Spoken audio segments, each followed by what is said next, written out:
दोस्तों इस वीडियो में हम पढ़ने वाले हैं इलास्टिसिटी के बारे में, जो कि प्रॉपर्टीज़ ऑफ बल्क मैटर का ही एक पार्ट है। इलास्टिसिटी क्या होता है पहले तो हम इसको समझ लेते हैं, ठीक है। और मैं थोड़ा धीरे इसलिए बोल रहा हूँ क्योंकि बगल में दीदी सो रही है।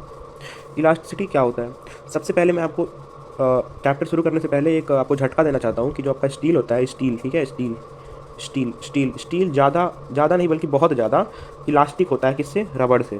अब आप सोच रहे होंगे कि ओह माय गॉड, रबड़ तो ज़्यादा इलास्टिक होता है और स्टील कम, लेकिन ऐसा नहीं है। स्टील सबसे ज़्यादा इलास्टिक होता है और रबड़ उसके सामने कुछ भी नहीं है।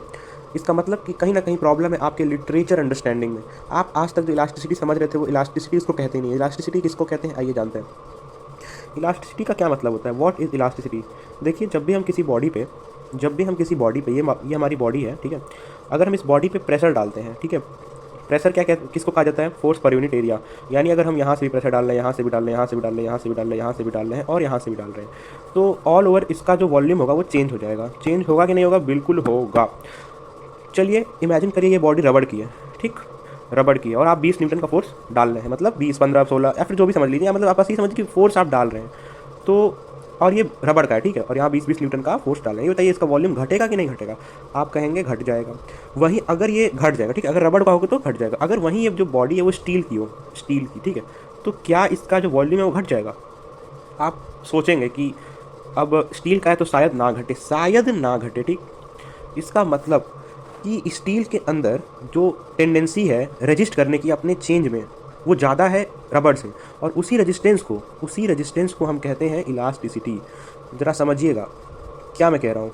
ये एक ऐसा रेजिस्टेंस है, it is a type of opposition force. ये हर बॉडी में होता है। जैसे कि ये अगर एक वायर है, ठीक, आप अगर यहाँ से इस पर खूब ज़्यादा दम लगा रहे हैं तो कहीं ना कहीं जो इसके क्रॉस सेक्शंस हैं वहाँ पे इसका अपोजिट फोर्स लग रहा है इसके शेप को ना चेंज होने देने के लिए, ठीक है। उसी अपोजिट फोर्स को हम कहते हैं इलास्टिसिटी, जो कि रबड़ में कम होता है। इसीलिए अगर हम यहाँ पे लगाते हैं 20 न्यूटन का फोर्स रबड़ पे, तो रबड़ भी हमें रोकने के लिए कुछ फोर्स लगाता है, लेकिन जो उसका फोर्स होता है वो उतना नहीं होता कि ये इस 20 न्यूटन को रोक पाए।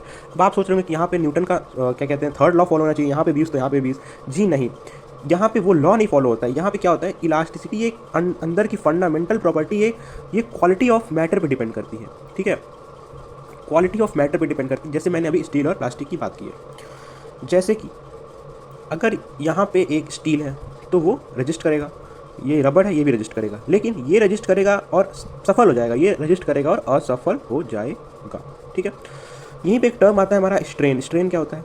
स्ट्रेन वही होता है अगर बॉडी के शेप में चेंज हो रहा है या उसकी वॉल्यूम में चेंज हो रहा है, तो change in volume per unit volume, इसी को हम स्ट्रेन कहते हैं। Change in volume per unit volume, यानी अगर चेंज हुआ है तो उस चेंज वो एक वॉल्यूम, मतलब एक कोई भी यूनिट वॉल्यूम का आप ले लीजिए, उस वॉल्यूम में कितना चेंज हुआ है उसी के रेशियो को स्ट्रेन कहा जाता है। उसी प्रकार जो स्ट्रेस होता है, स्ट्रेस, ठीक है, pressure on the cross section per unit pressure, ठीक है, pressure on the cross section per unit pressure, ठीक है, डेल्टा पी अपॉन पी, ठीक है। आगे की वीडियो में अभी हम और डिटेल्ड समराइजेशन ले आएंगे, अभी आप इसको समझिए। और साथ में एक चीज़ और बता दें, जो स्ट्रेस होता है, स्ट्रेस वो 3 टाइप का होता है। कौन कौन सा होता है? बहुत आसान होता है। एक होता है लॉन्गिट्यूडनल, पहला है। दूसरा हमारे पास होता है हाइड्रोस्टैटिक, तीसरा होता है टेंसाइल।